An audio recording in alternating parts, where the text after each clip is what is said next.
Hi, this is Joseph Williams, son of John Williams, and you are watching the Nerfherder Council. What is up, everybody? Welcome to another episode of the Nerfherder Council. I am your host, JT. We are live on Facebook and YouTube, not only our pages, but those of the Virtual Cantina Network.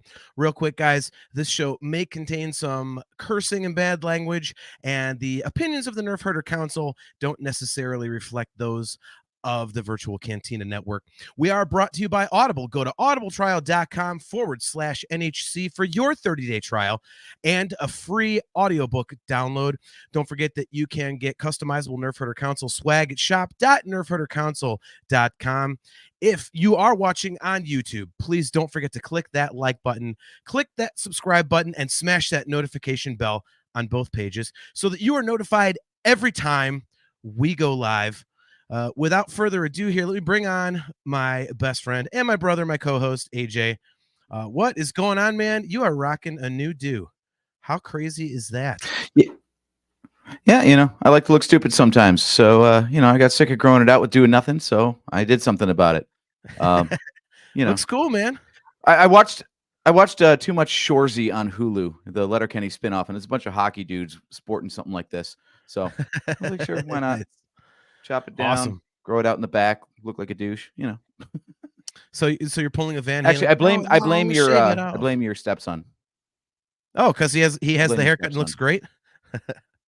That's okay. Exactly. That's okay. Like I was saying before we logged on, like I'm growing my hair out this year, so I'm not gonna have the mullet, but I'm definitely gonna be rocking some long hair. So, part of the reason, something we're going to talk about. Full disclosure, everybody watching right now, the beginning of the show is going to be a little heavy, but we are going to get into. It's definitely going to be Star Wars ish, but the beginning of the show is going to be a little bit heavy. So full disclosure, you're going to get the emotional side of the Nerfherder Council. So some people don't believe that exists, but so yeah, this is our first episode that we have done since our father passed unexpectedly about a week and a half ago, almost 2 weeks ago. And it's been a crazy time for AJ and I. It's obviously something that nobody ever wants to go through, and it was kind of expected but kind of not for us and for my dad. So pulling the curtain back, it's a good thing in many ways. His health was not allowing him to do all the things he wanted to do for a couple of years now. So in a way, it's a good thing. So definitely want to talk about that a little bit and talk about his influence on us where Star Wars is concerned. And that's why we wanted to talk about episode 4, because that's, the movie that got us into, he took us to see that, took me to see that movie, which then got me into Star Wars, which then subsequently got AJ into it. But I wanted to tell you a quick story. And Kale McLeish, I see you there in the chat. Great to see you, buddy. You of all people will appreciate this. So so for those of you who don't know, I on weekends I sing in a band about 2 hours from home, and this is actually my 10th year with them. They're just great guys. I love doing it. We're called Brother Believe Me. Wow, isn't that weird? 10 years, man.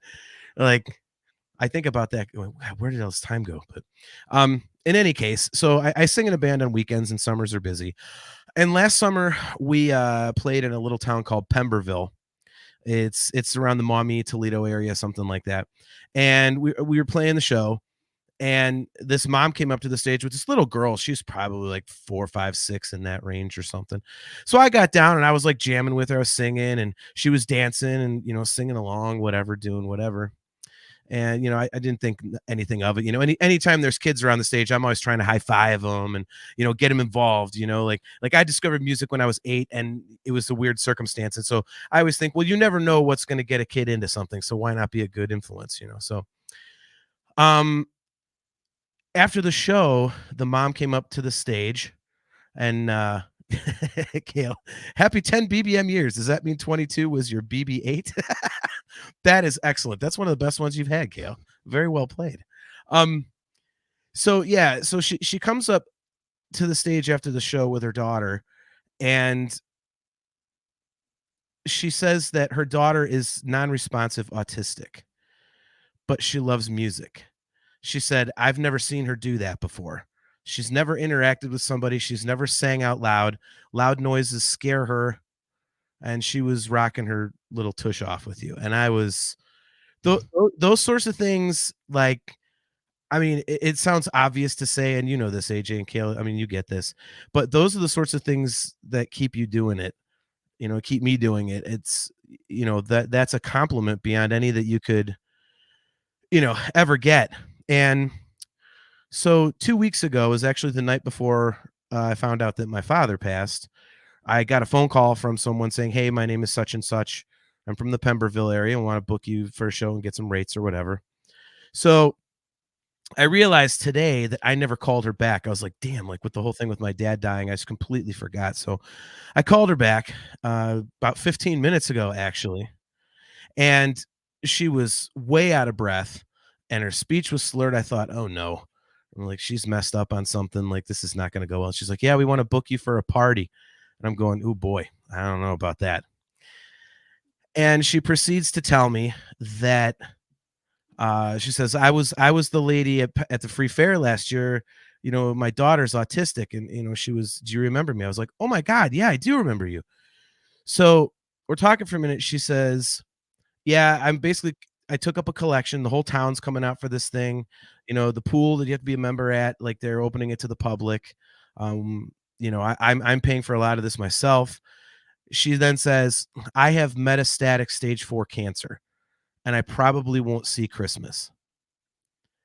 And also it's my son's senior year. And I said, so this is basically like a party for you and your daughter and a graduation party for your son. And she said, yeah, yeah. And so we talked a little bit, and she says, "Yeah, I'm currently in hospital. Can you hear that beeping? That's my chemo." And then I realized I had heard it the whole time. It was like a consistent electronic beeping in the background. I went, "Oh my god." So, you know, and she gives me a date and stuff like that, and we're talking a little bit more. And she's, like I said, she's paying for this herself. A lot of this, the town's taking up a collection. They're all coming together to do this party for her. And I told her, I said, I didn't even mention my dad passing, and because it's neither here nor there to her at this point. And I said, man, oh man, like this is crazy. I'm so sorry for what you're going through.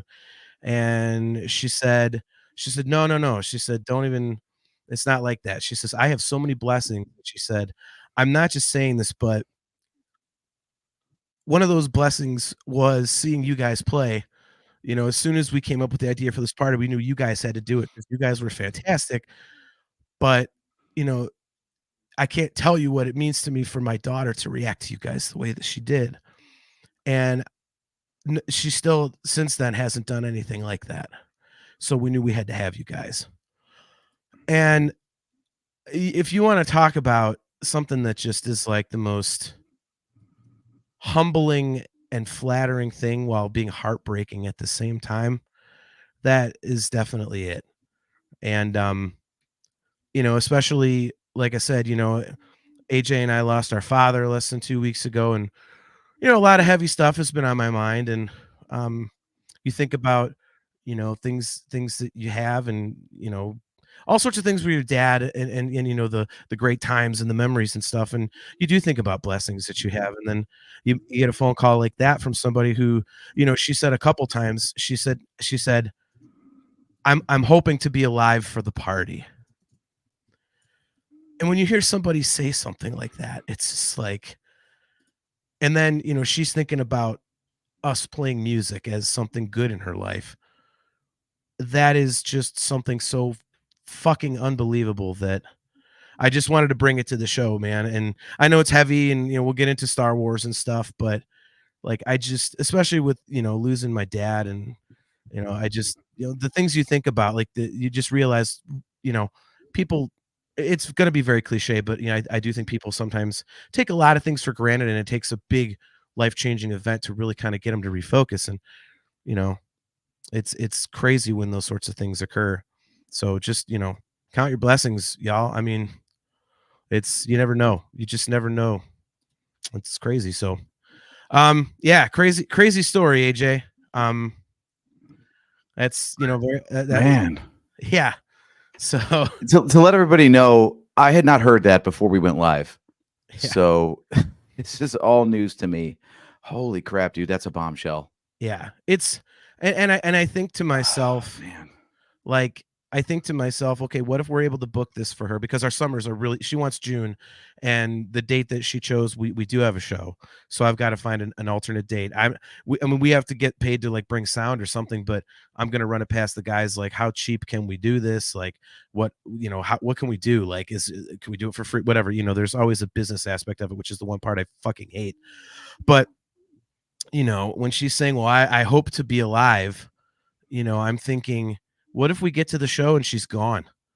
Like, how heavy is that? Like, it's such a horrible thing to think about. But yeah, very humbling, dude. And, kind of leads into, talking about our dad. And, like I said, like he passed away less than 2 weeks ago, and it's been an interesting time for AJ and I. And, we had a really cool kind of little get together on Sunday morning, just he and I. And we went and we're huge model railroad fans in our family. We grew up around it. My dad was a monstrous train nut, so we would go on Sunday mornings and watch trains one city over from where we lived. And we would go to this donut shop, which is still there, thank God. It's nice to see some things don't change. And we got donuts and chocolate milk like we did when we were kids. We watched trains. And then we drove to our childhood house. And then from there, I drove this weird backroads route to a golf course my dad and I used to play, 20 times a year. And just kind of relive some childhood stuff, talk about our dad. It was really cool. And, so I got the idea to do this show and talk about episode 4 because, our dad gave us a ton of great stuff that, he was a huge influence on us, especially I think myself. And, this show wouldn't exist. And a major part of AJ's and I, like whatever fuck the grammar. Our relationship. Close enough. Yeah, Keep going. Yeah. the Germans, forget it. He's rolling. But yeah, I mean, a major part of our relationship is Star Wars. And it's the first thing that really brought us together as friends, beyond brothers. And it's all because my dad, took me to see episode 4 in 1980. I was 4 years old, and I saw the movie 1.5 times. I've told the story many times on the show. Very brief version. Dad misread the movie time, so when he and my mom and I got to the theater, they told him like, oh yeah, the movie already started, but you can go watch the rest of it and then stay for the part you missed. So I was like, okay. And so we walked in during the garbage compactor scene, watched the movie, walked outside to the lobby, hung out for a half hour until they started seating the next showing, walked back in, watched the movie. And then we get to the garbage compactor scene. Dad stands up, is like, okay, let's go. And I'm grabbed him. No, we're not going anywhere. So I saw episode 4 1.5 times.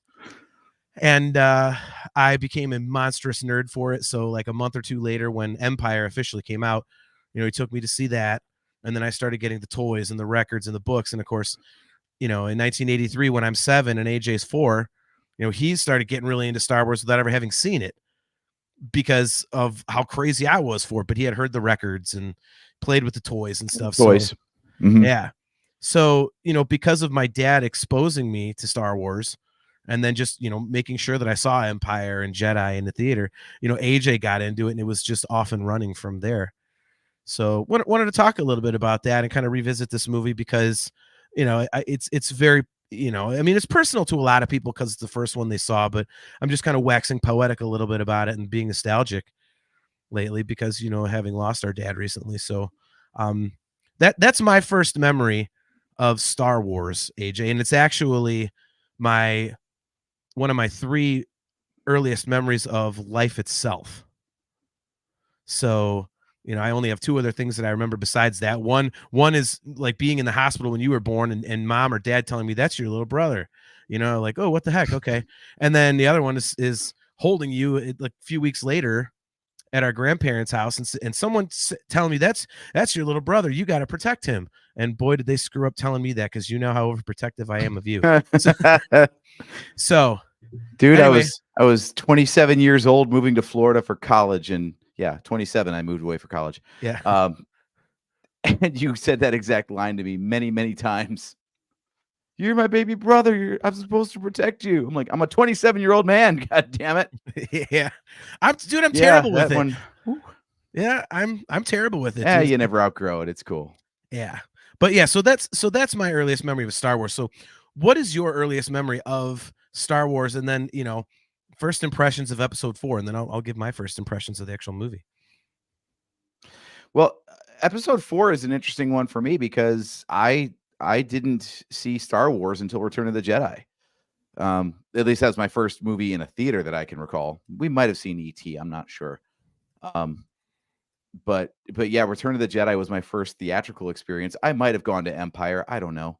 I mean, I would have been 1 year old at that point. Like exactly 1 year old. Yeah, fun bit of family history. I'm actually not the third. I'm actually the fourth child. The third one didn't make it out the gate. So I think it's because the toys had not been released yet for A New Hope. So whoever he or she would have been was like, well, this world ain't ready.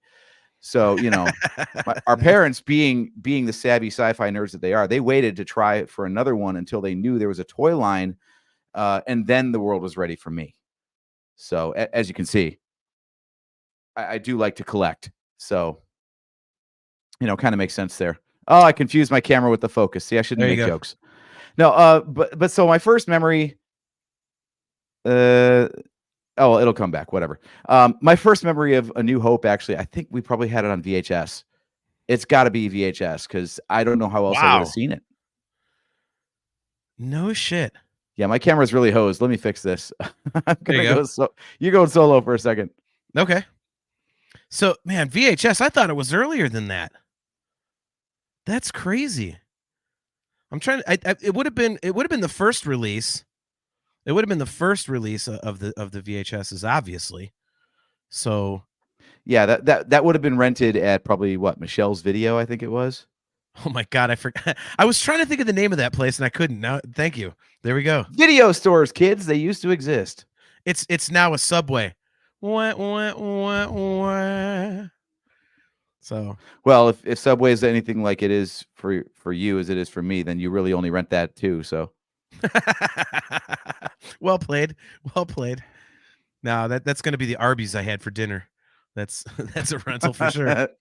Boy, that shit, quick sidebar. That shit dries you out, man. I did not realize the sodium in it until I was working afterwards, and I'm still dried out. I'm like, what the hell's in it? Did I eat a salt lick or something?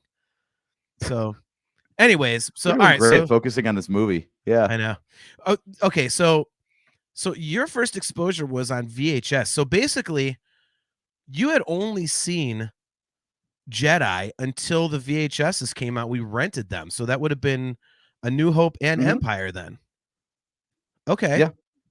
All right. So yeah, and even the toys, you had the episode 4 toys. The thing I remember most about having as a kid outside of the Ewok Village was those little micro play sets that were just a plastic tray of the shield generator on Hoth, and those little teeny tiny figures that were half an inch tall. They were apparently choking hazards weren't a thing back then because I could have swallowed the entire battalion.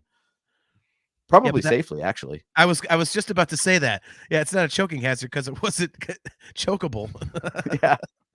There was no way to do that. Yeah, those things were tiny. And there was one black one. Now, they had a little Vader that was black. Everybody else was white. Yeah, I remember Dad could never. He's like, "What the hell are those things? How do I tell those apart?" I'm like, "Duh, this is a stormtrooper. This is a snow trooper. Don't you know anything, Dad?" Yeah. Man, how can you not tell this? He's like, "Whatever." So it's funny because he always got annoyed. He got annoyed from the moment we launched this show. What is with you idiots? And talking Star Wars all the time. And we're it's your fault, Dad. You took JT to the movie. He got me into it, and now here we are. So if you don't like it, you got only yourself to blame. You've done that yourself. You've done that yourself. I just love the fact that he had never heard the show, and the first time he ever heard it was a week before he passed, and it pissed him off because we were cursing. Yeah, I randomly tuned. So again, behind the curtain a little bit. After after I publish the audio for the show, I always go back and just like spot check it through just to make sure that everything sounds good, make sure my audio levels were good, anything that needs to be fixed for next time. So I was picking my dad up to run some errands, and I had it on in the car. So he gets in the car, and I said, "Oh, it's just our podcast. I'll turn it off. I'll turn on some classical music or something for you." He goes, "No. I've never heard it before. Let's keep it going." I was like, okay." So I keep it going, but it was at the moment where JT was ranting about Purgles. So he instantly drops an F-bomb, and he's shouting at the top of his lungs. And put it to you this way, audience, it was a major issue in the family the first time anyone showed up with a tattoo or a piercing, or anyone who wasn't in the family showed up with a tattoo or a piercing. Like even JT's bandmates back when he started into music, and guys are coming over the house and they've got ink or piercings or something, and my dad could not handle it. He couldn't handle long hair on men. He was conservative in his outlook on most things. So so here's his son dropping F-bombs and yelling, and then I respond with an F-bomb. So he was instantly disappointed in both of us. Like, yeah, well, that's typical, of course. Look at Kale. Wait, it's Vader and it's not a choking hazard? Man, they really nerfed him for the toy line. Kale's on fire tonight, man. Yeah. Right? Yeah.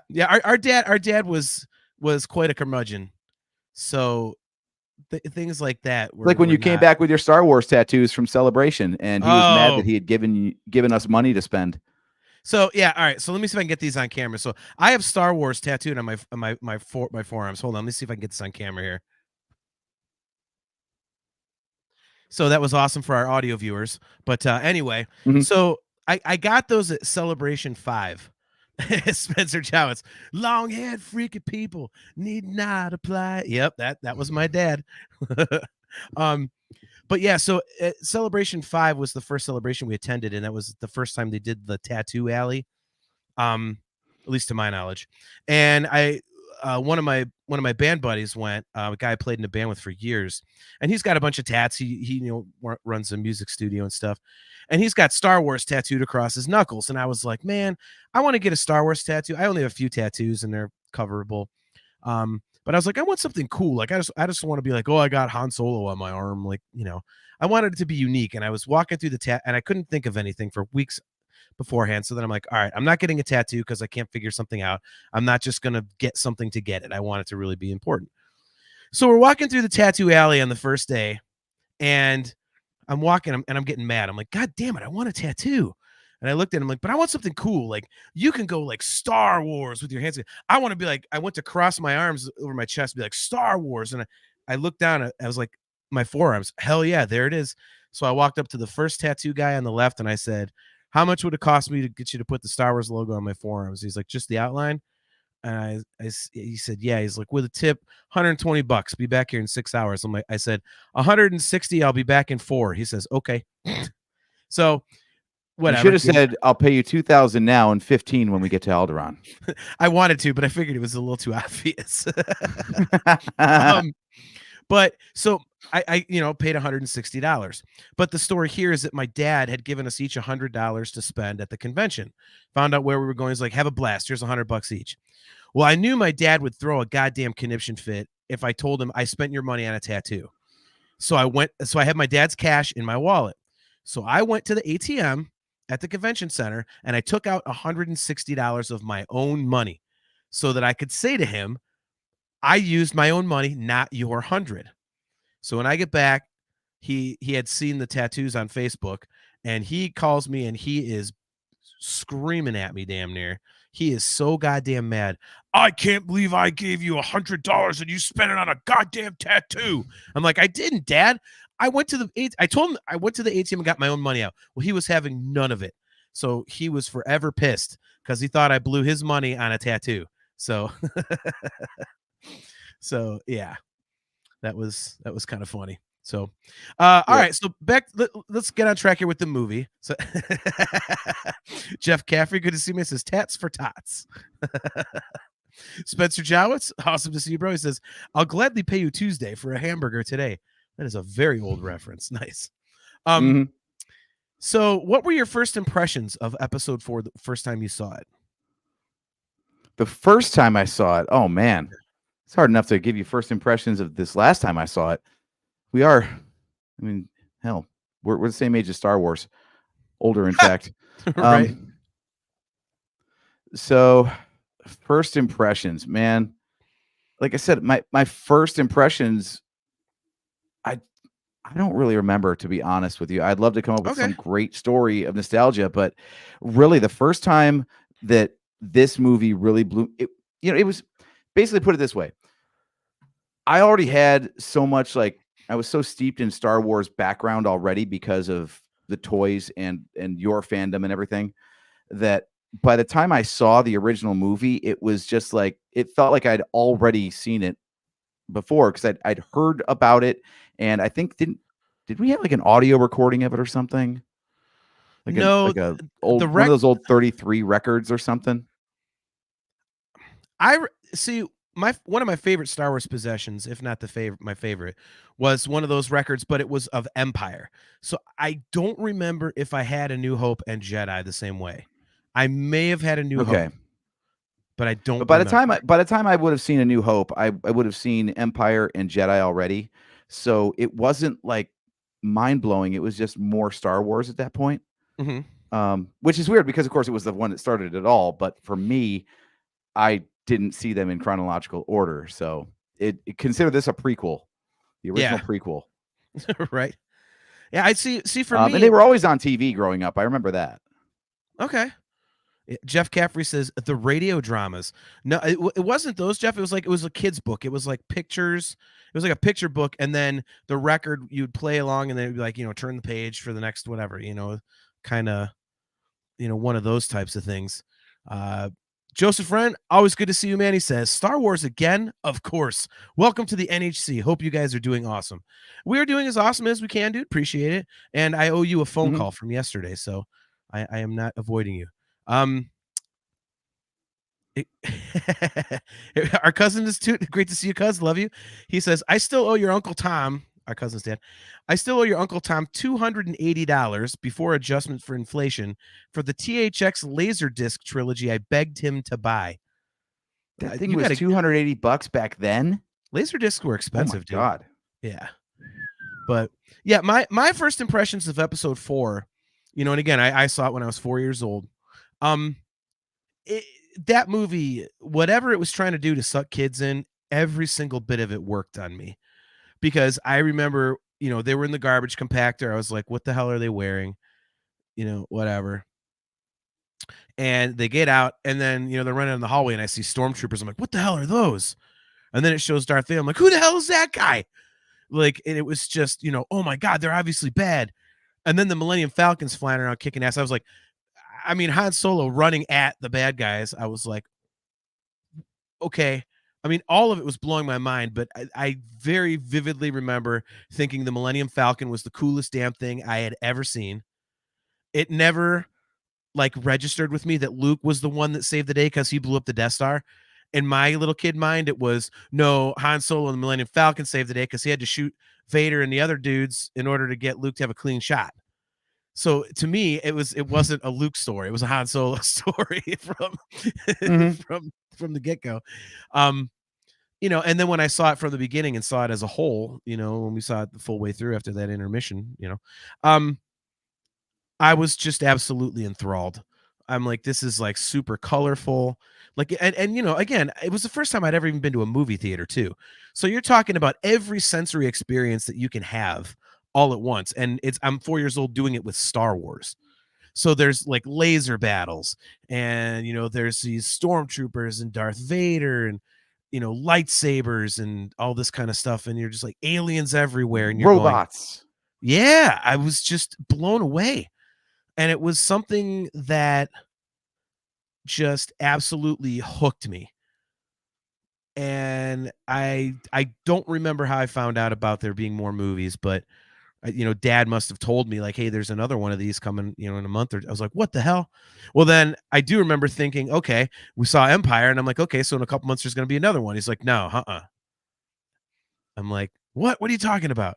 So we had to wait. And then, of course, when I found out the third one was coming out, I, almost shit my pants. I was so excited. And, I was telling you, like, oh, we're going to the movies. We're going to the movies. We're going to go see Star Wars. Like, but that imprint was on me from the get-go. And I've said many times on the show that there are two bastions of cool in my life that have never, ever changed. Nothing, I discovered one when I was 4 and one when I was 8. I'll be 48 on February 26th this year. So basically for 40 and 44 years, nothing has usurped these two things. First one is Eddie Van Halen and the Frankenstrat, and the other one is when I was 4 years old, Han Solo and the Millennium Falcon. So it was, it was there from the start for me. So yeah, and for me, a world without Star Wars is like explaining to anyone under driving age in the U.S. a world without iPhone.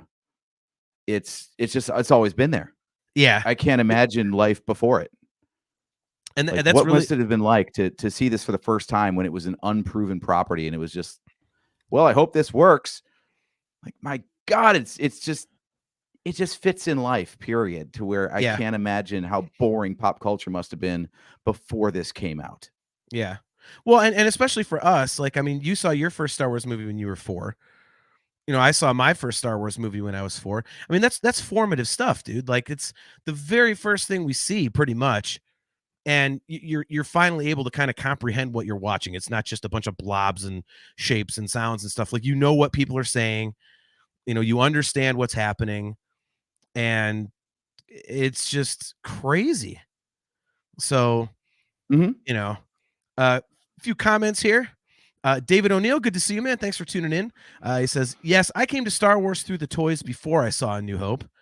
Awesome. Dude, guys, man, I would love to have some of those. I swear to God. Jeff Caffrey says, I had to wait for Star Wars toys like a chump does in the late 70s. Do you ever think about that? Like, all the stuff, like, and this is a question not just for you, AJ, but for the chat and everybody. Do you guys ever think about that? Like, if you had a time machine, if you could go back and steal your own toys from yourself, like at Christmas, like, you're opening these toys and you just run in the room, like, I'll take that. And you just run and jump back in the time machine. And now all of a sudden you're holding like an original 1977 Kenobi. Like, you didn't know you had like a double telescoping version as a kid. You had no idea. And if you look back and you think about it, you might have ripped off like $30,000 worth of plastic that was about the size of your, 1/10 of your pinky nail. Mm-hmm. I think about that all the time. So I'm proud of the fact that none of our stuff would be worth a damn these days because we played with that stuff till it was worthless. Yes. And that's exactly what you should do. Yep. Beat the hell out of it, man. Jeff Caffrey, I would so steal from myself. I would do it too, man. David O'Neill says, going to a movie then was a much bigger deal. It was an experience. Yeah, I would agree. Thankfully, David, like, I still get as excited to be in a movie theater now as I did back then. That's something that's never left me. It's like anytime there's a movie that comes, especially an action movie, I have to see it in the theater at least once. As annoying as it is to have to wait in line, I do remember even when the special editions came out, and there was no apps or assigned seating, so you still had to line up for the midnight release, and you better get there by 10:30 or else you're not going to get a seat that's worth a damn. And as much as that sucked overall for the time it took, it was also fantastic because the anticipation was unreal. It wasn't like, okay, well, the show time's at 7:45, so let's all meet outside the theater at 7:40 and we'll go to E7, 8, 9, and 10 and just get our seats. Yeah. The whole buildup, the whole anticipation was insane. Loved it.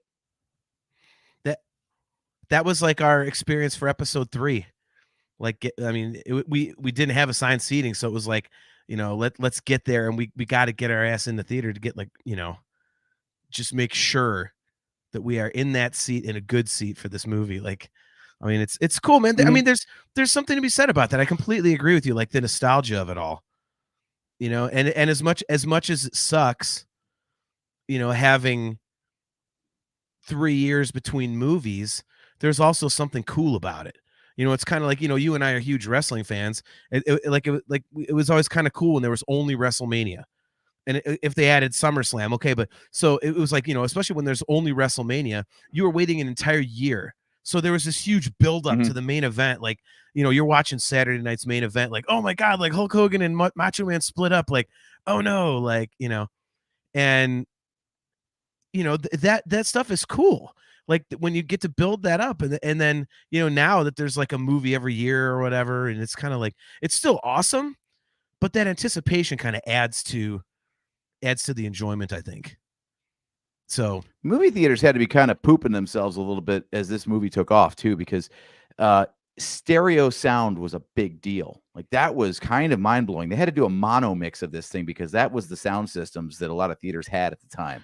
yeah, Even getting to 2 channels of audio was like, holy crap, this is a high def experience. Now we've got like 10. We got Dolby Atmos and crazy digital audio and everything, and THX and everything else.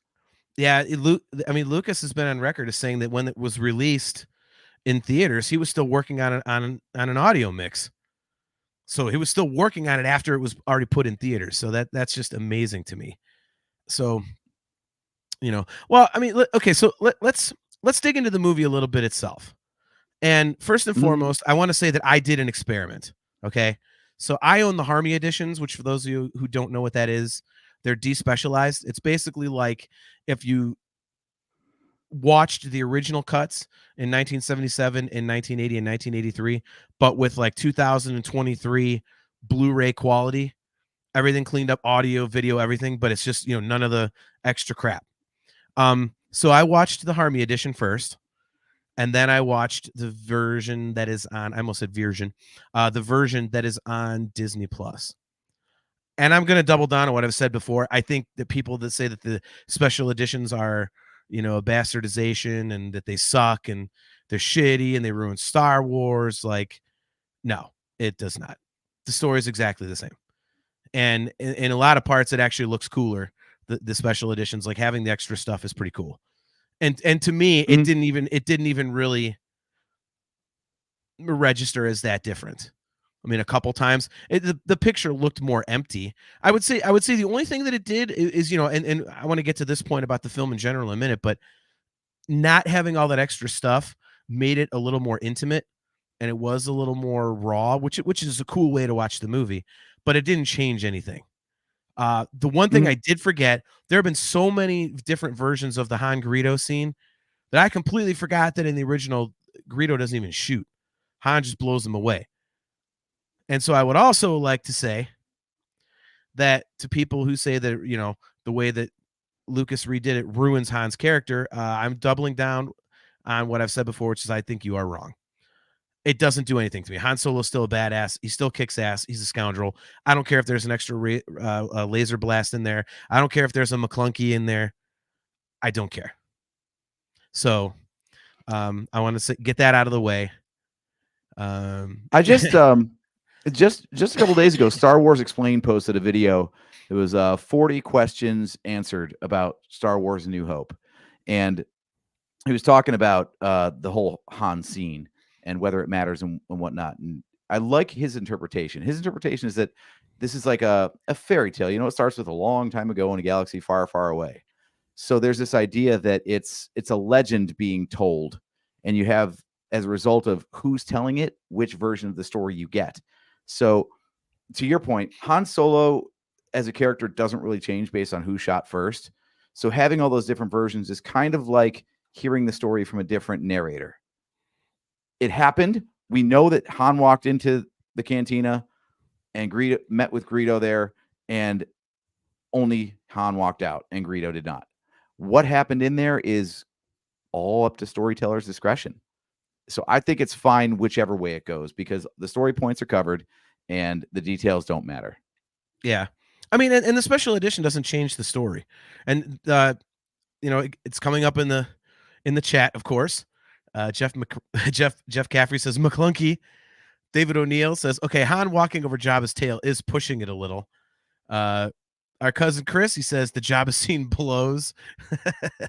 Yeah, that one, yep. I'll give you guys. It's kind of pointless. I mean, I get that they're giving context. It doesn't annoy me like it does most people, because it's not changing anything. I see it from both sides. I can see why people get annoyed. Me personally, I'm like, okay, it's just 30 extra seconds. It's explaining why Han, why Jabba's got a hair up his ass for Han Solo. Okay. I don't think it's necessary, but it didn't take away anything for me personally. But I mean, if people are upset with it, I can think it understand does why. take it away from Jedi.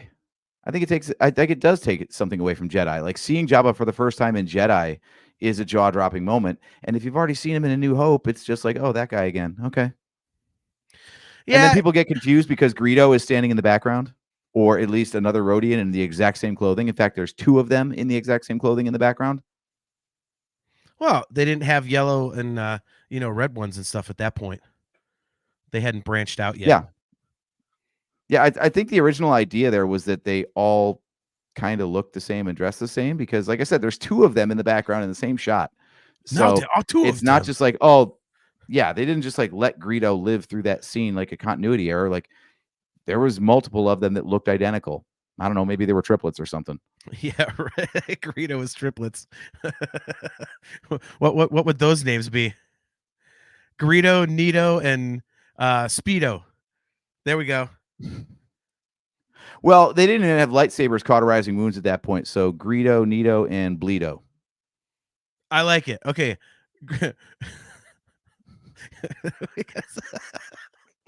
Do we need another shirt? We do. We do. We got Chewbacca's family, and now we're gonna have Greedo, Nito, and Speedo, the Rodian triplets. There we go. Yeah, and okay. Yeah, I mean, John Golgano, nice to see you, buddy. He says, I didn't hate the scene. I hated that Jabba was a completely different color than in Jedi. And Jeff Caffrey, he says, Jabba's design was not good in those scenes. Oh, I'm getting to it, AJ. Yeah, can someone please explain to me why, with all the incredible digital technology at their disposal, they were never able to get the damn Jabba the Hutt correct? He doesn't look right. He doesn't sound right. How can you not recreate that thing? And it's kind of impressive, isn't it? Spencer is bringing up another name, but this is their Italian cousin. So the Italian cousin of Greedo, Nito, and Bleedo is, of course, Guido.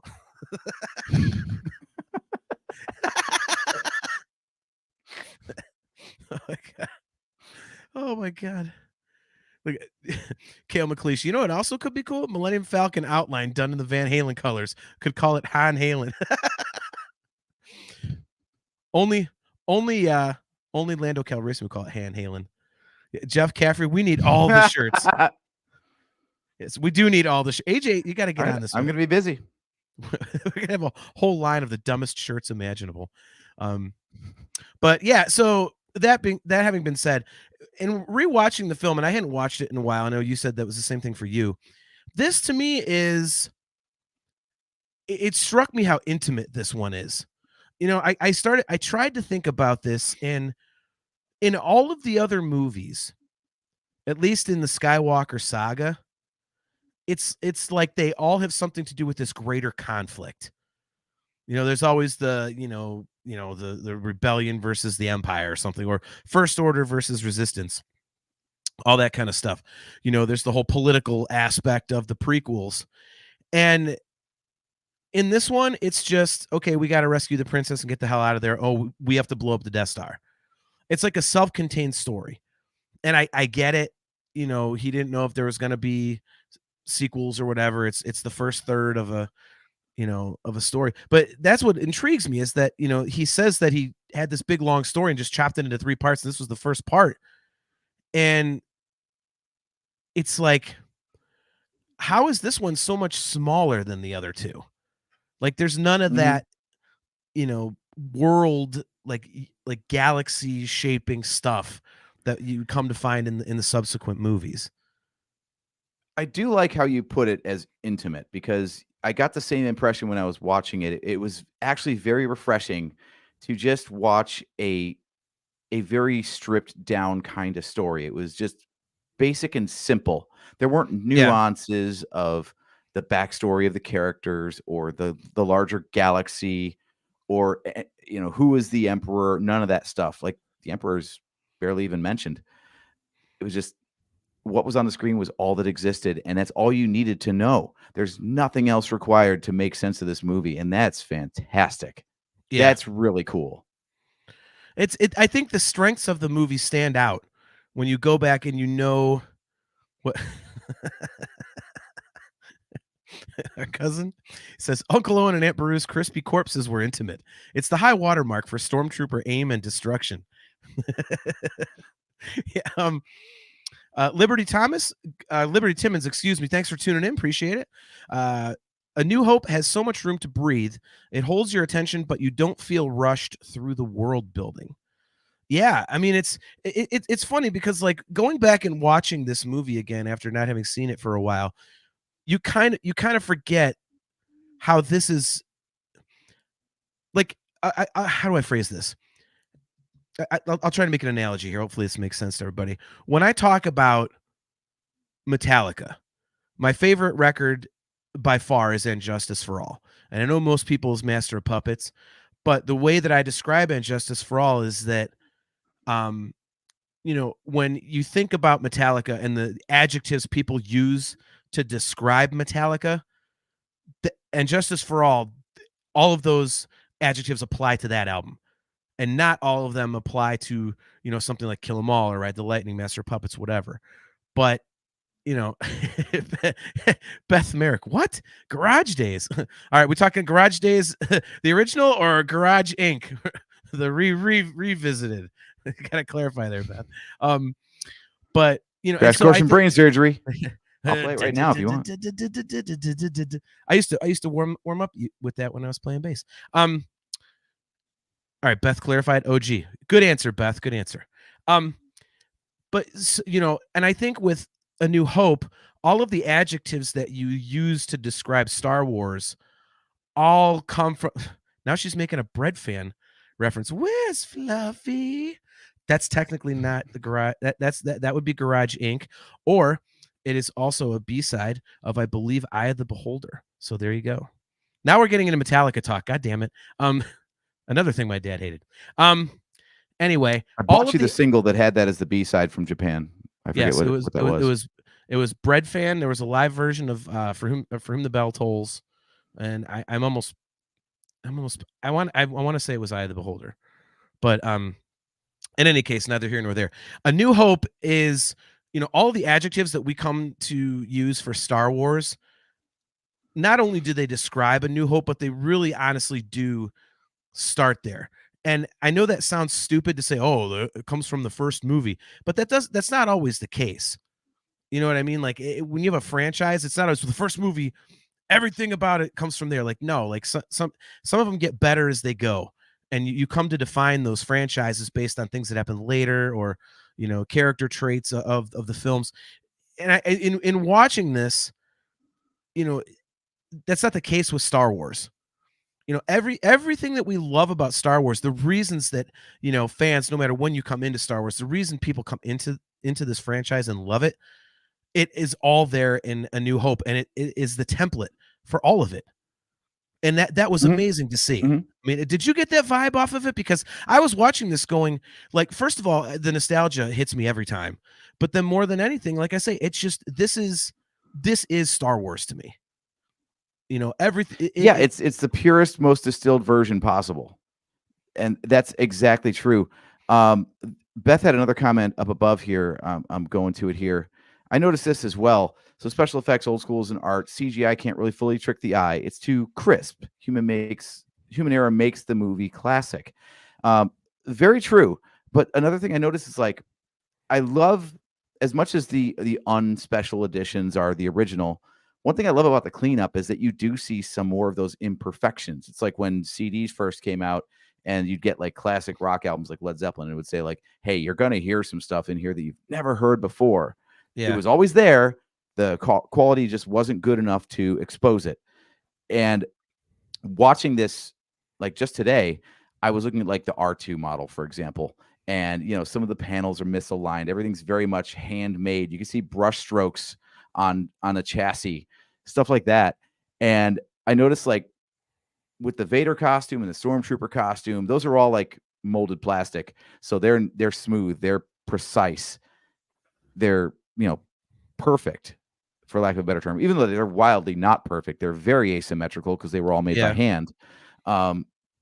compare that to everything the good guys have. You know, the droids are dirty. The R2 chassis itself, like I said, has brush marks on it, and like stuff doesn't quite line up, even though it's supposed to be a robot manufactured on an assembly line. They're wearing like clothing instead of hard formed plastic armor, so they're a little like rumpled and rough around the edges. And it just gives you that sense, like even through the visual language, that you've got this giant machine over here with the Empire, and then you've got this ragtag bunch over here that's just doing their best to hang on. So even the parts that shouldn't be ragtag, like the droids, they fit with the good guy side just by their visual aesthetic. It's incredible. And it's all you need to know. Like every bit of understanding and background of the entire universe is right here in this movie. And I love that. I love that you don't need to know anything about it besides just what your eyeballs and your ears tell you, and you get the whole story. George was a genius for starting with this chapter specifically, because it gave enough hints to say that there's stuff you haven't seen prior to this, and also there's so many more places we can go from here. Just absolutely perfect starting point. I completely agree. And I always wonder, you know, was it, especially with stuff like the the little nuggets, like, oh, I fought in the Clone Wars, same as your father. Like, I always wonder, because there's always multiple versions of what, he'll say, he'll give multiple versions of the origin of these things. And I always wonder, like, was he thinking like, okay, what if there was this huge universe? There's all these things I could explain. Like, was he just kind of like playing in his own toy box in his head, and just but making one movie, thinking nothing's ever going to come of it? Like that has always fascinated me. The So other thing that's fascinating is with all the drafts and revisions that this story went through, it's amazing that he stopped at just like the perfect point. He could have kept revising it and maybe ruined it as a result. But there was a lot of those earlier drafts that really didn't make sense or had just not the right vibe to them at all. And then he knew what to remove and what to refine to arrive at this. And if it wasn't this exact thing, this exact story, who knows how the rest of the franchise would have played out. yeah, the Harmy edition that I have has a bunch of the deleted scenes in there that never got close to the screen, and holy crap, like it's awesome, because like in Empire of Dreams, Paul Hirsch says that basically what we see on the screen is anything that's usable, because anything you don't see was a mess. And you can totally see why that is, because some of these deleted scenes are just like, I mean, he keeps it tight. Yeah.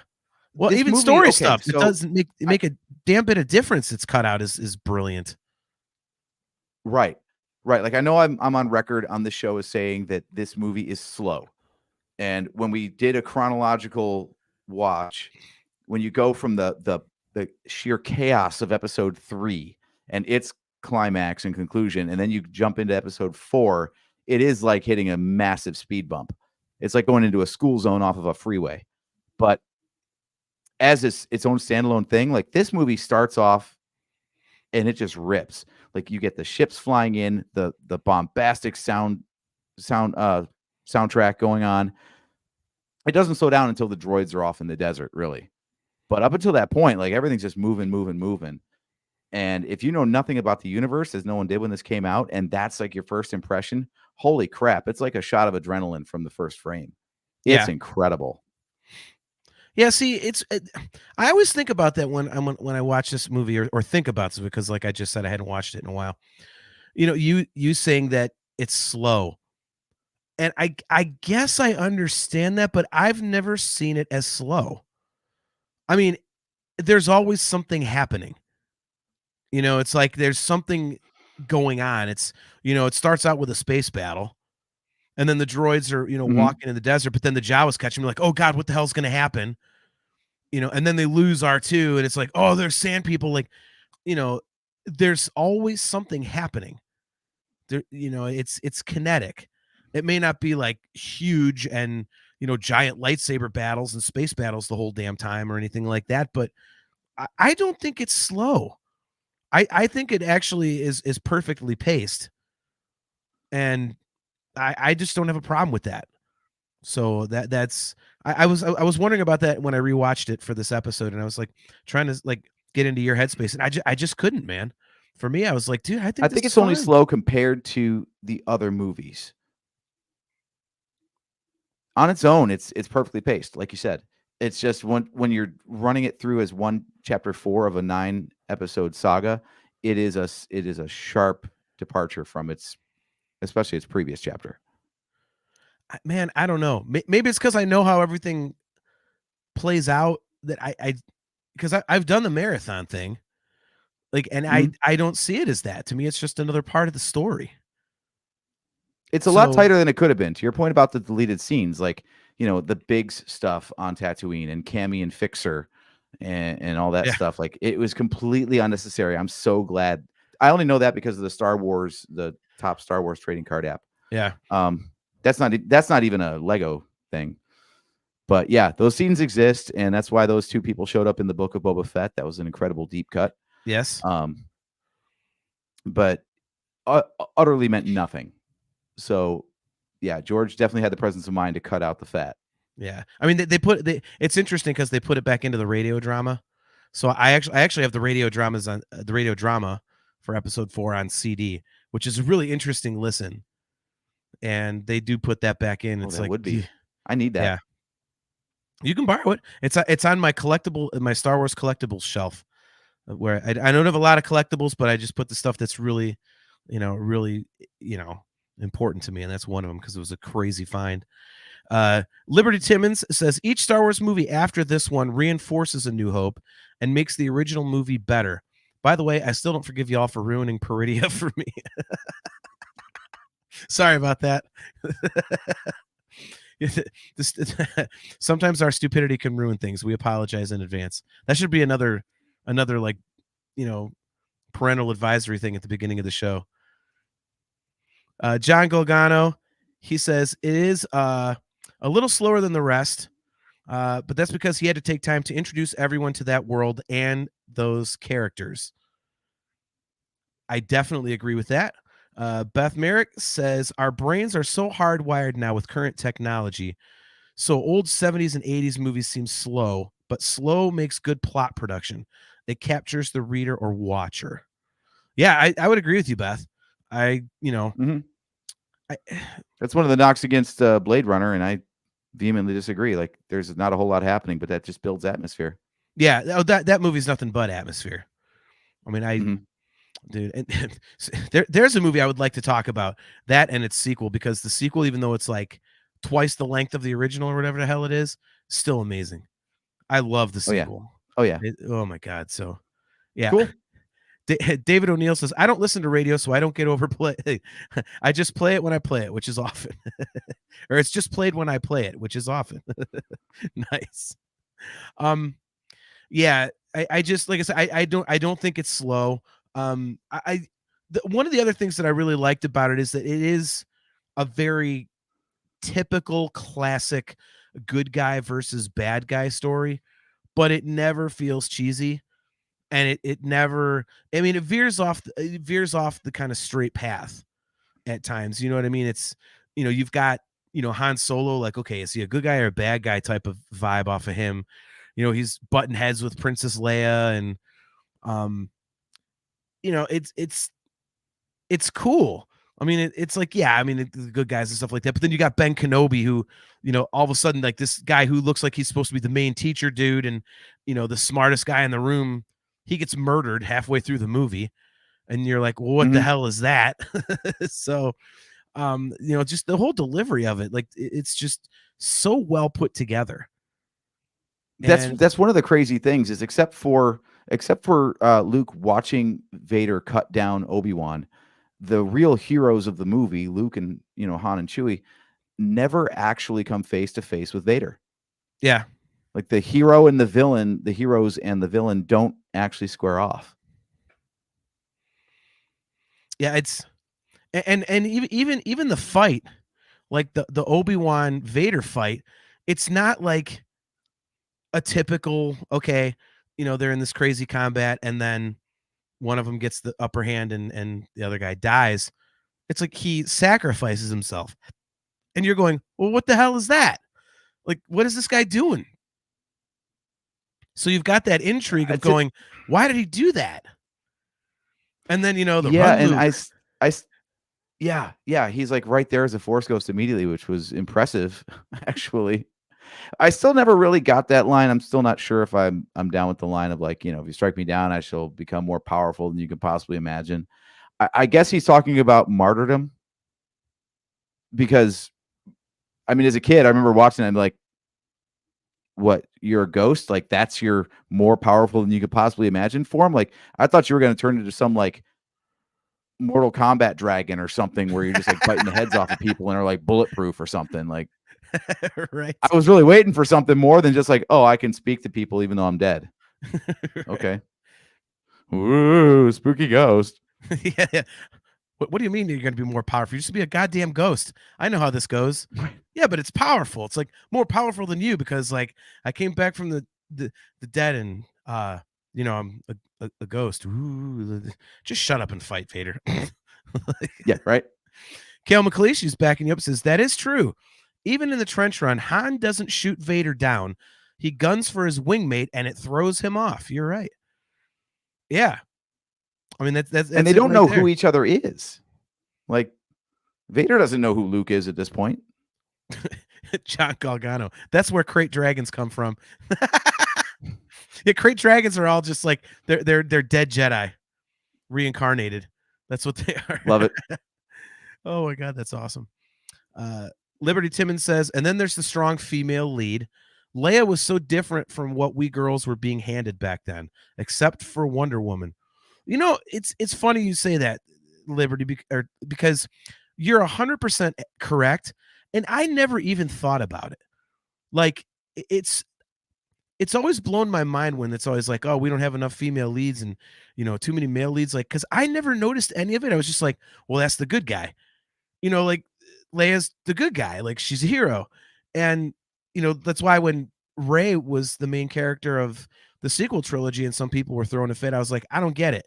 It's just a cool character kicking ass. Like, and I've said that in any movie where there's a strong female lead, and I think people are correct in saying there's not nearly as many of them as men, obviously. But I just never noticed it because maybe it was how well Leia was written. I just accepted it. To me, it was. I mean, also again, I was a little kid, so to me, the whole gender thing didn't matter at all. I was just like, she's a princess. Princesses are powerful. They kick ass. So, yeah, okay. They really didn't like hang a lamppost on, or what is that phrase? I don't know. They didn't call attention to it. Like you said, they just wrote a kick-ass character who happened to be female. They didn't hang a lamppost off her and a sign and say I don't even know what saying you were going for. Look, I'm only a podcaster. I'm not very good at telling stories. Nice. Oh my God. Yeah, that's a good point, Liberty. Like, but again, something I never really, I never thought of. All right, good point. She says no Bond girl would say, "Get in the garbage chute, flyboy." Yeah, good point. Good point. Yeah, like I said, treat Chewie like shit, though. I mean, calling him a walking carpet, that was uncalled for. Yeah, yeah. That's what he was saying. Actually, they didn't subtitle it in The Force Awakens when she goes Chewie, and he hugs her. The subtitle was actually, "Oh, now you want to give me a hug, you bitch." He was still holding a grudge from the walking carpet comment, like 40 years later. By the way, where's my goddamn medal? Yeah. Dude, you know what? I still cannot watch that damn medal ceremony at the end without picturing the stupid robot chick. Like Han's like, Hans Olo, and Luke goes, "Mine just says participant." I can't ever not see that in that scene. I can't not see it, man. And you know what else was interesting about that scene? I always find funny. Like, they're all happy, like they blew up the Death Star. If you go back and watch it, Han gives this huge, awesome smile to Leia, and she just kind of is like, whatever. Like, she totally stones him, dude. Like, she gives Luke a big smile and stuff. She's smiling at Chewie, and then with Han, she's kind of like, yeah, all right, whatever. Like, I found that very interesting. We got a Bond girl debate going in the chat here. We're out of our depth on that one. Yeah, we are. There seems to be a big crossover of Star Wars fans and James Bond fans. I don't know why. Kale can jump in with that. There we go. Yeah, exactly. Like, He's gonna have to host that one. I'll have to bow out because I cannot talk Bond. Uh-oh, Liberty. Kale knows his Bond. Kale says, if I'm mispronouncing this, Kale, I apologize. I haven't seen, I don't think, any Bond movie all the way through. Lois Childs in Moonraker would like to disagree, as would Y. Lin. I disagree with the Bond girl thing immensely. Yeah, I cannot speak to that. I honestly can't. All I know is that the Bond girls were kind of like, weren't they supposed to be kind of like the pardon my sexism here, like the eye candy of the movie, like just kind of like his, for lack of a better term, like the piece of ass or something for James Bond, or were they actually like part of the story and like heroes and stuff? Like I said, I've never seen one all the way through, so kind of both. I mean, they did name one Pussy Galore, so you can't tell me that was just coincidence. Well, yeah, and the one movie's called Octopussy, like okay, like that, so sorry. Beth Merrick, terrible sexism. Hopefully not directed at us. I didn't mean to, I just that was my impression. I'm not saying that's how it is. It's just, man, I'm digging a hole apparently. So episode 4 is a really good movie and I like it. And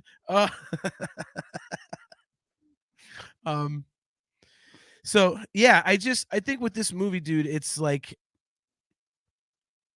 I watch it and it's always just fascinating to me, and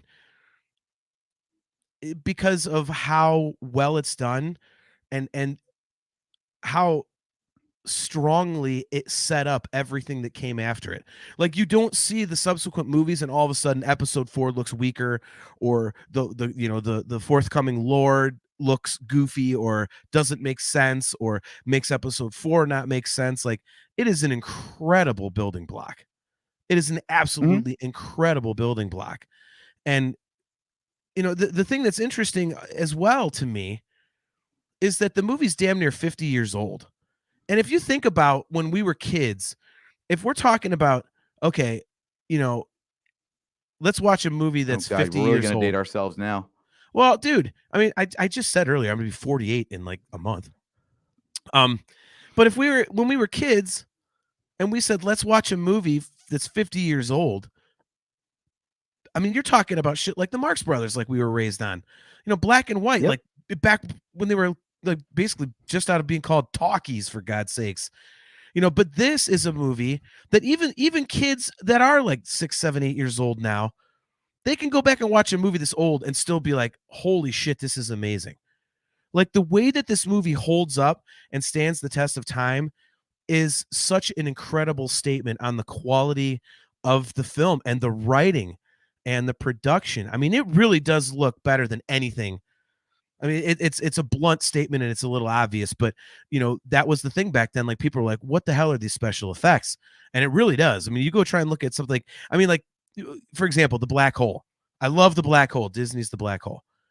But that has a really creepy vibe to me for some reason. It just is weird, but my God, does it look terrible. Like it's campy and it's got some cool stuff in it, but man, when this was supposedly their answer to Star Wars, it didn't come that's anywhere why my eyes bugged out close. when you said you liked it. Yeah, well, I do, but it's like stupid reasons. Like I had a 33 of it, and the pictures of like the evil robots, I forget what they're called, they scared the crap out of me.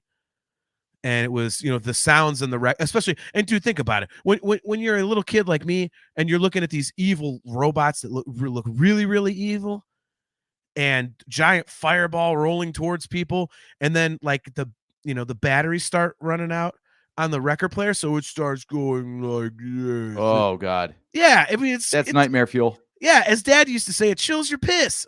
Like, I mean, good Lord, Spencer Jowitz with a very good example. He says, Wizard of Oz. That is Spencer, that is an excellent example. And I think it just solidifies my point because movies like this don't come along almost ever. So, I mean, it just doesn't happen. Jeff Caffrey, I never liked the black hole. Always seemed campy. Maybe we should do a black hole episode. Yeah, and I don't know if George was like quite so prescient to deliberately pull on old things, but he's well on record as saying that this movie kind of plays out like a silent movie. You could mute it and just listen to nothing but the soundtrack and Yeah. still get a clear picture of what's going on. And that's through the visual language, that's through the soundtrack, all of these things. He pulled on just tried and true visual storytelling tropes to make sure that people knew what was going on. And as a result of making a movie that wasn't too much of its time, except for updating the visuals, he relied on things that just are timeless. And that's why you can watch it almost 50 years on from its release date and still have it come away feeling not like a dated piece of media, but just a timeless piece of media instead. Yeah. Well, and I mean, to your point about the soundtrack, I mean, that's just, watching it with the soundtrack, but no dialogue and whatnot. I completely agree with that.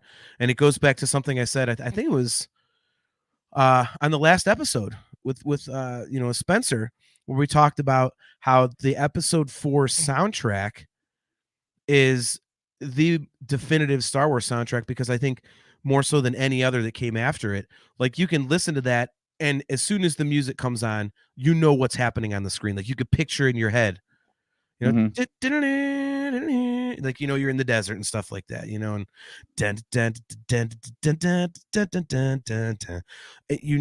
that you're in the space battle, escaping the Death Star and whatnot. And like, it's like you don't even need the movie to watch the movie in your head if you've seen it enough times, like we have, and like a bunch of people in the chat and our audio viewers. Like if you're listening to the soundtrack, you're kind of watching the movie in your head. So even that plays into how iconic and just incredible this movie really is. Mm-hmm. Yeah, and the soundtrack, again, like you were saying, it used an orchestra instead of synth and everything else that was the hot new thing at the time, and that's what helped it right there. It gives it a timeless factor because it's using a full symphony orchestra and an original score to tell this story. And I know we've discussed soundtracks in the past, and you're right. Like this has so many iconic tracks in the soundtrack. It does tell the whole story just through the music alone. Like everything builds upon something else to where you can take just the visuals and get the story. You can take just the soundtrack and get the story. Like and then when you pair them together, it's a tour de force. It's incredible the way this all comes together. And to your point, like it doesn't ever really let up. Like there's never a moment in the movie where there's just like nothing happening. Like the absence of a soundtrack in certain scenes actually amplifies it because there's less going on. Yeah. So as paired back as it is, every time they pair back even further, it pulls the viewer in even more. Yeah. And I think the perfect example is, the trench run at the end, because as they're all fighting and stuff like that, there's no music. It doesn't start back up again until, the guy that misses gets shot down, and and all, they're like, and it's like bringing it, and it's something you almost have to listen for. Like you realize, oh my God, there hasn't been music for a while. So that when the music does kick in, it comes back in, it makes that scene that much more important. Like, oh my God, things just got really real. Like this is dire. It's like the usage of that is so incredible. And Jeff Caffrey is right. Jeff Caffrey's right. He says John Williams is a genius. It's an obvious statement, but a correct statement. One other thing that's interesting is it must be as a result of like Fox having the distribution rights on the first movie, but like the rendition of all these classic themes, the main theme at the beginning, even the 20th Century Fox, like the audio quality is vastly different and, largely inferior, let's be honest. But when the main theme kicks in, it's so not upbeat, but like faster. It doesn't sound happier, but it moves compared to like, I feel like it's slowed down over time. It's become more of like not a dirge, but it's like revered now. So it takes more time. It's like watching The Undertaker come to the ring, on his debut compared to like WrestleMania 20, where all of a sudden now it's like 15 minutes just for that guy to shuffle his ass to the ring and take his hat off. Right. Like it just gets right into the fanfare, and it's a faster tempo, and the whole performance just is more lively because they wanted to hook people right off the bat instead of make it this big celebratory thing. Like, what's coming next. Let's bask in this moment. Yeah. It's like, no, man, we're going to hit you in the face. Here we go. Yeah. It's it's a great point, man. All right, so discuss Metal Joe, our good buddy Joseph Wren. He has a question. He says, talk about the trench run at the end. First time you saw it, how cool was it? That for me was one of those moments, like I say, because I saw the second half of the movie first. So I basically got the action half of the movie pretty much, because once they're in the garbage compactor, after that there's not really any slow moments, unless you want to consider them sitting in the the briefing room talking about what they got to do. But yeah, I just I had the same reaction the rebels did. Look at the size of that thing. Like, it's like, okay, when they got up close to it, all of a sudden the Death Star looks like you're on the surface of a planet, not just a space station. And also, how are these little fighters gonna fly against that thing? Like they said, how is a stunt fighter gonna I had that, like, how is this even possible? Like, this seems impossible. So the enormity of the situation really hit me. So as they're flying around, I'm going, okay, they're getting shot at with like laser cannons. I was like, oh my God, like, what's going to happen to them? And then all of a sudden the TIE fighters come out and I was like, what the hell are those? What is that noise? Like, so I loved it. It was cool. It was, it was dog fighting in space, and I'd never seen anything like that. So that intro shot to the trench run still gets me every time. Even knowing how it's done actually just heightens it for me, instead of like spoiling the mystique. Like that first person perspective where they're diving towards the trench and then they like wobble into the trench and then it smooths out because they're locked on now. Like, it doesn't get any better than that. It just doesn't. And the fact that they were able to do that practically and guide a camera into this model to make it look like that is just incredible. Yeah, it's just like Beggar's Canyon back home, says David O'Neill. Yep. Yeah, I think you make an excellent point that, I mean, as the years have gone by, obviously we know more and more about the behind the scenes and how things are done. And you just made an excellent point that when you know all the secrets of how they did this, and to watch it, all over again, it's fascinating, because you do know what it looks like. And we've seen the shot of the Falcon coming at you, and it's just in a model room, on a stick. And a blue background, and nothing but crap around it. Yet on the screen, it's the Millennium Falcon coming right at your face in the middle of space. Like, and like the trench run, like you said, we know how they did it. It's like in a parking lot, and they're blowing things up. Like, man, oh man, jeez. Yeah, it still blows my mind that like the models never moved and it was the camera doing all the motion. Yeah. Even that doesn't compute to me. I'm like, but wait, I see it. It's flying. Yeah. Like, no, stupid. Yeah. You're just gullible. So what was your first impression of the trench scene? I mean, I loved it from start to finish. The impression that I always get, I know it's basically the entire third act of the movie at that point. I always got the impression watching the movie that it feels like once they escape the Death Star, that could have been roll credits right there. Like, it felt like a conclusion right there, just getting off the thing. And then to have to wheel right back around, and now we got to attack that thing. Holy crap. Like, that was an amazing third act that almost felt like a movie unto itself. Yeah. And dude, it's funny because you've been on record as saying, like, that you don't think that last bit of the film is even needed, like that they could have just stopped after they rescued the princess. And yet, here we are talking about how awesome it is. So, well, yeah, like you said, the movie is kind of nonstop. There's always something happening. And you thought that the tension of being on the Death Star was the worst part.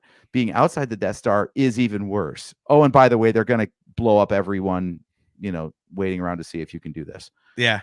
So, but all of the above was incredible. That's what was okay. So we've really been talking about the trench run a lot. So what is the scene for you that absolutely encapsulates this movie? Oh man. Wow, that is a really good question. Huh. It's okay. See, this is difficult because when I think of this movie, I always think about Han Solo. So, but that does would that be what encapsulates this movie for me? Um, I don't First know. scene in your head when someone says episode 4, what comes to mind? I picture Tatooine.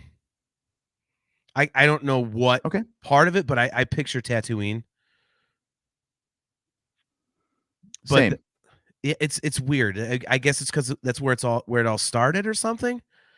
I couldn't tell you why, but just my first emotional, visceral reaction is, you know, Tatooine. Yeah. For me, it's the cantina. Okay.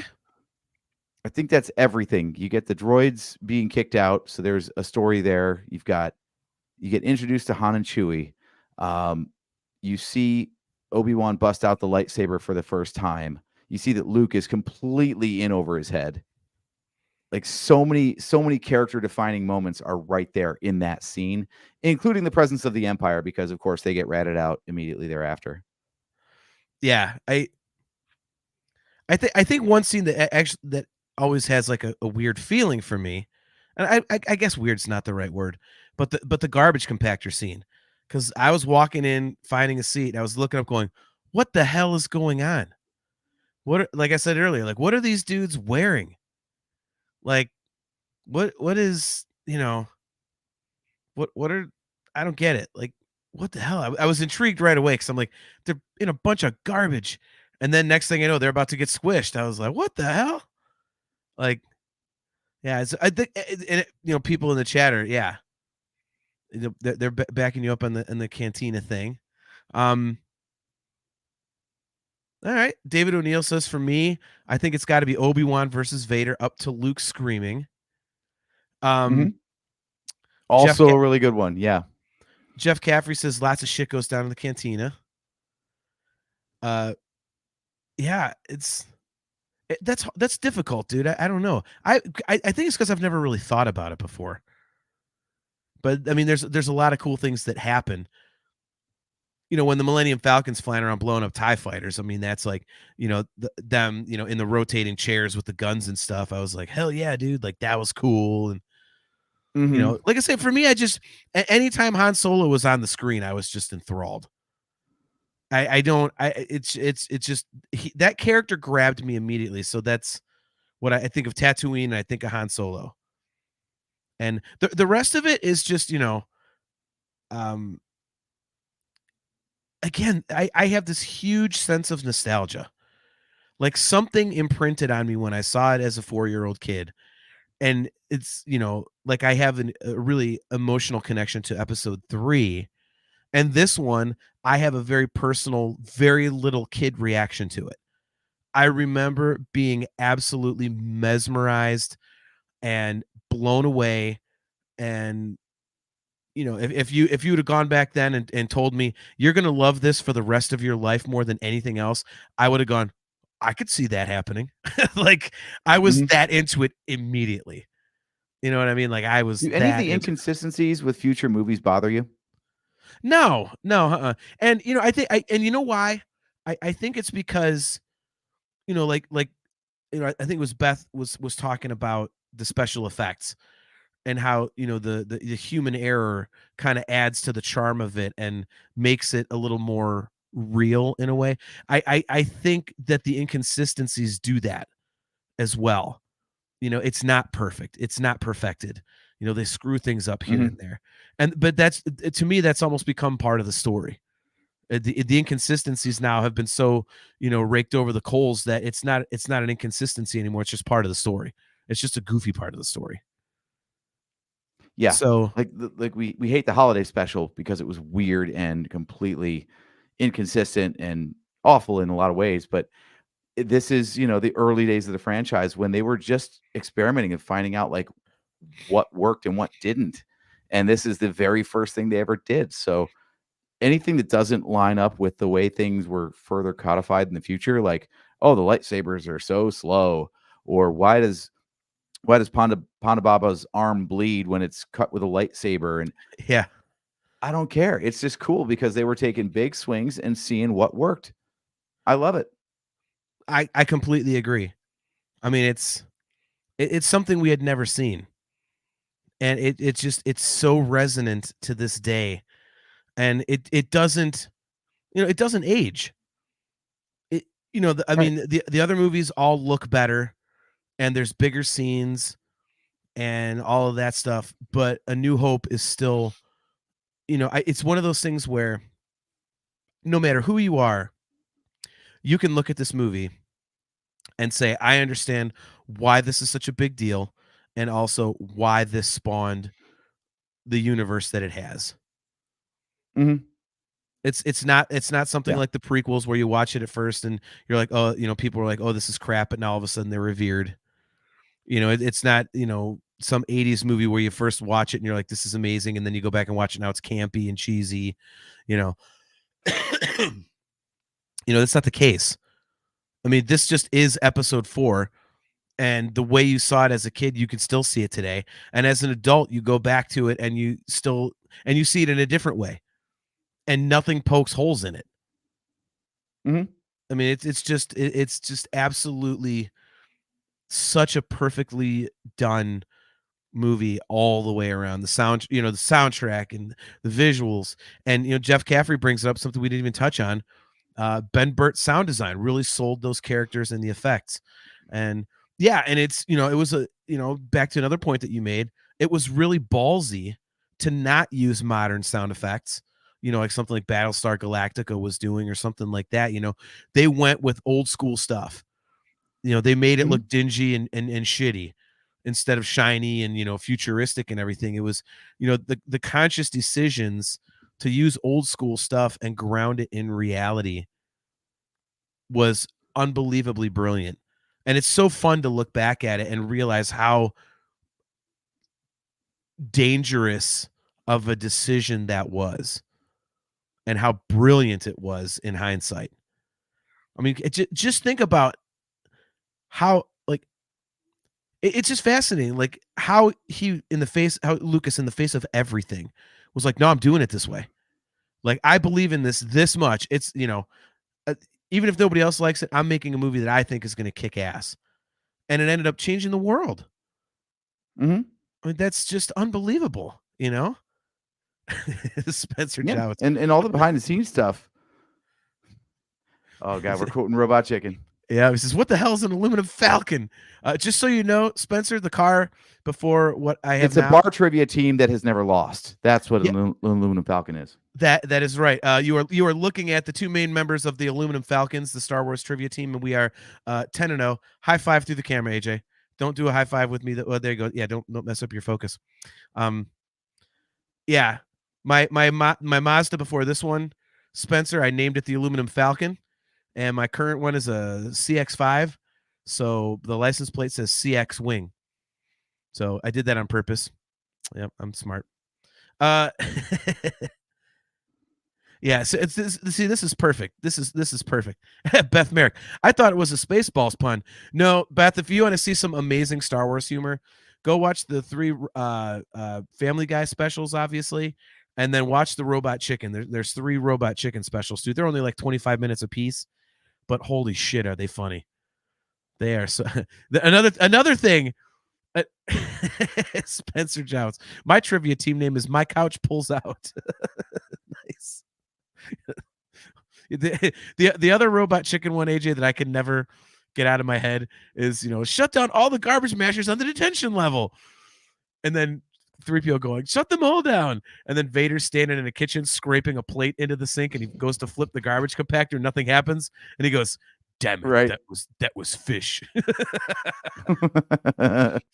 All right, so we've been going 90 minutes, so let's kind of get to our final thoughts here. David O'Neill says, what do you say to the people? And surprisingly, there are a lot of people who just don't understand Star Wars, just watching this movie and don't understand what's happening. Yeah, what do we say? I would say watch this movie. And then imagine that the other ones are, there's more happening to the eye and the ear as they get later, in, you know, um, chronological order release. So this is the basis of it. It's an interesting, fun story, and then you get more of it, only bigger as time goes on. So, I mean, what would you say, AJ? I would say that we've discussed previously, like, what's the order to watch these in? Is it supposed to be episode order or release order or machete order? Episode 4 is always the starting point for me. You get that chronological stuff out the way. Don't start with Phantom Menace. Start with this one. If someone's not sure if they're going to like Star Wars, because amazingly there are people out there, even grown people, who've never seen it. Mm-hmm. You got to start with this one. This is absolutely the one that has all the things. And if anything hooks them in this movie, there's more of it somewhere else in the saga. Yeah.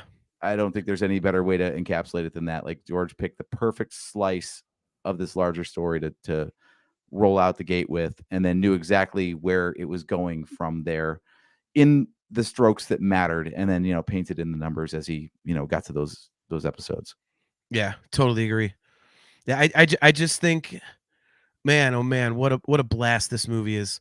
Like I said, and it was really cool for me because, oddly enough, when I bought the Harmony editions, I didn't put them in. I got them. I was like, I'm gonna watch these, and I actually never did. I put them on my collectible shelf, and I kind of I was like, okay, I always meant to and never did. And so getting to sit down and watch that version was really awesome. Because, I mean, it really brought me back to being a kid. Because it still has, when the land speeder's going across the desert, like where they had to smudge the ground underneath, that's how they got, they hid the wheels. Like, it's still got that in there. And, so the aliens, some of them are just really janky. And, yeah, it's just such a fun movie. And it always just makes me feel like I'm a little kid again. And in the very best ways. And, to kind of bring it all full circle, I think of Dad screwing up that movie time, and I don't mean this in a bad way. I know Mom was there too, but for me, it was like I remember Dad like, hey, we're going to the movies. And I'm sure Mom probably didn't give a damn about Star Wars, but, me and Dad, we watched Star Wars. And it's one of the things that, anytime I think about him, I think about that. Like, Dad took me to Star Wars, after, for me, it's, Dad took me to Star Wars. Dad taught me how to play golf, and Dad, was cool enough to, take me to see Indiana Jones 17 times in the theater, in 1981 when Raiders came out. So, those, and he at least respected Star Wars enough that he wanted to go see Force Awakens when it came out. So there was the full circle where he took you to see A New Hope, then just called Star Wars. Yeah. And, then 2015 rolls around and we take him. Was it just me or both of us took him to see The Force Awakens? You did. I did not get to do that. Yeah. Yeah. So clearly he was still a fan even that long into the future. So we kind of indoctrinated him over time. Our fandom rubbed off, even though he didn't want it to. Yeah. They won't shut up about it. I guess I might as well watch it. Right.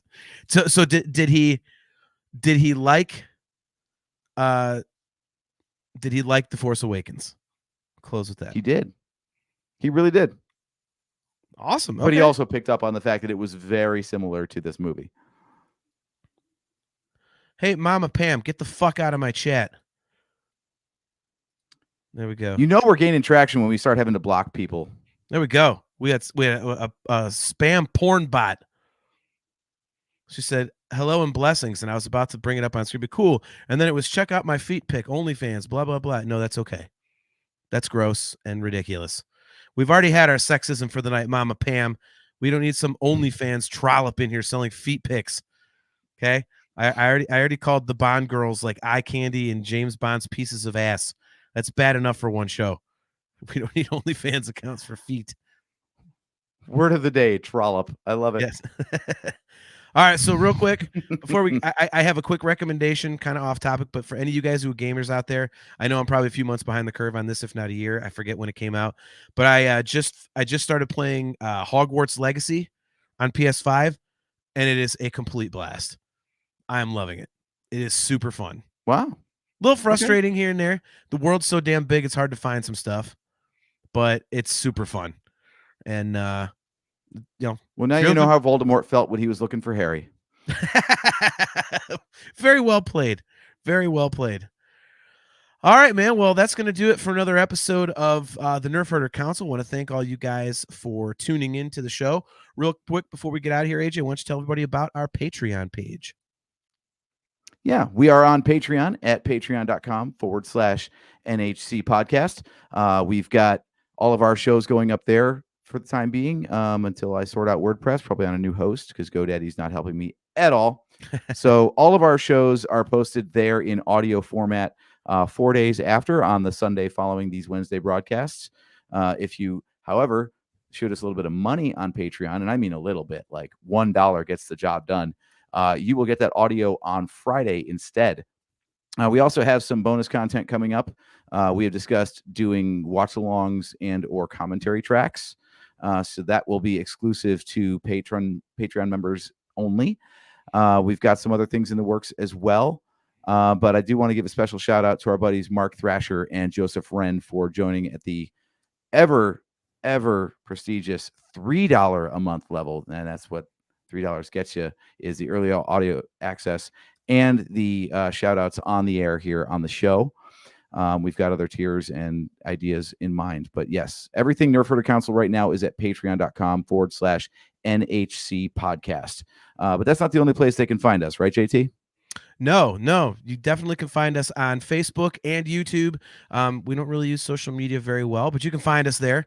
As we had the banner showing earlier in the show, if you want to hit us up directly, you can send us a Facebook message or email us at nerfherdercouncil@gmail.com if you've got thoughts, show topic ideas, anything you want to throw our way. You can catch us there. And as always, guys, we are brought to you by Audible. Go to audibletrial.com/NHC for your 30-day trial and a free audiobook download. If you are watching on YouTube, either our page or the Virtual Cantina Networks page, click that like button, click that subscribe button, and smash that notification bell so that you are notified every time we go live. If you would like to get customizable Nerfherder Council swag, just go to shop.nerfherdercouncil.com. If you would like to get Virtual Cantina Network swag, you can go to tpublic.com/user/virtual-cantina. We are here every other Wednesday at 8 p.m. Eastern Standard Time at all those beautiful locations. We also have a Twitch page if you're into that sort of thing, so you can tune into us there. Our next show is going to be on Valentine's Day. So it's going to be on Wednesday, February 14th at 8 p.m. Eastern Standard Time. What was that episode that we did with, wasn't it with Chris Mocked? It was like a version of Marry Fuck Kill or something. Did we do that? Like, what the hell was that? That one, man, oh man, we did that one a while ago. Yeah, that was. We also have a Raylo episode, so we have a few love centric episodes back in the archives. We do, way back in the archives. Hopefully, those aren't sexist either. But yeah, I remember that could have turned out horribly. The Marry Fuck Kill type of thing, but it actually didn't. We got, I don't know how we pulled that off, but for those archived shows, by the way, you're going to have to go to nhcpodcast.com. Those are still up and running there. Well, actually, I don't know. Might have to repost those on Patreon. I hate technology. Anyway, there's our Patreon. If you want to hear those, just hit us up. Our Patreon is now just buying our old shit. There we go. That'd be amazing. So we wouldn't be the first. No. All right, guys. Well, once again, we will see you on Wednesday, February 14th at 8 p.m. Eastern Standard Time. Much thanks to everybody in the chat and your kind wishes. For our dad, we're definitely going to miss him. Huge influence on both of us. And again, we wouldn't have Star Wars if it wasn't for him taking me to see it. So Beth Merrick and Liberty Timmons, Jeff Caffrey, our excellent buddy Cale McLeish, Spencer Jowitz, Discuss Metal Joe, Joseph Wren, all you guys, our cousin Chris, thank you all so much for tuning in. We love when you guys take part in the show and help drive the conversation with us. And It's just a blast hanging out with an awesome community of fellow nerds like ourselves. So we'll see you guys in 2 weeks. Until next time, I am your host, JT, at Dog Pound Jedi. He is AJ. At Drake Adams 579. And we will catch you next time.